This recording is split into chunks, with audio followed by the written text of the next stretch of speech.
Ahli waris almarhumah Nia binti Ruma, resmi berikan kuasa ke tim hukum DPP ISEM Gempa Indonesia.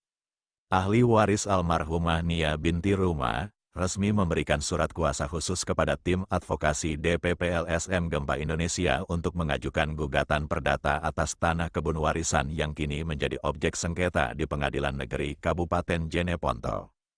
Pemberian kuasa yang berlangsung di kantor DPP ISEM Gempa Indonesia tersebut ditandatangani oleh 3 ahli waris, yaitu 1. Tangke Daeng Naba 2, Daeng Lapang 3, Daeng Jumanai.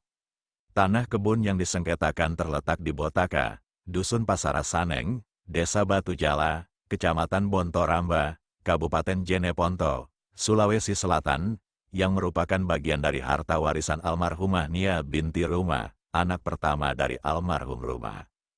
Dugaan PENYEROBOTAN tanah dan kontrak tanpa hak. Para ahli waris menyampaikan kepada Ketua DPP ISEM Gempa Indonesia bahwa tanah kebun tersebut dulunya adalah milik almarhum Ruma, yang dibagi menjadi 4 bagian sesuai jumlah anaknya. Bagian milik almarhumah Nia inilah yang diduga telah dikontrakkan oleh SDR, mana anak kedua almarhum Ruma, kepada perusahaan Tower Indosat dan XL, tanpa seizin ahli waris yang sah. Dugaan ini semakin menguat karena perusahaan penyedia menara telekomunikasi tidak mungkin berani membuat kontrak jika tidak ada dokumen pendukung dari pemerintah setempat. Karena itu, ahli waris mencurigai adanya keterlibatan oknum pemerintah Desa Batu Jala, khususnya jika terdapat dokumen pertanahan yang dikeluarkan secara tidak sah. Tuntutan hukum dan potensi tergugat melalui surat kuasa tersebut, tim hukum DPP ISEM Gempa Indonesia diberikan kewenangan penuh untuk menggugat. SDR, mana SDR? Kamu perusahaan Tower Indosat. Perusahaan Tower XL selain itu, apabila terbukti terdapat keterlibatan aparatur pemerintah setempat, khususnya Kepala Desa Batu Jala, maka yang bersangkutan juga akan diikut sertakan sebagai tergugat. Jika ditemukan adanya dokumen yang dikeluarkan secara melawan hukum, maka perkara tersebut akan ditindaklanjuti ke ranah pidana. Dasar hukum dan ketentuan undang-undang terkait. 1. KUH Perdata, Sengketa Waris dan Perbuatan Melawan Hukum, PMH. Pasal 832 KUH Perdata, yang berhak menjadi ahli waris adalah keluarga sedara. Pasal 834 KUH Perdata, ahli waris berhak menuntut kembali harta warisan yang dikuasai orang lain tanpa hak aktio hereditatis. Pasal 1365 KUH Perdata, PMH, setiap perbuatan melawan hukum yang merugikan orang lain wajib diganti kerugiannya.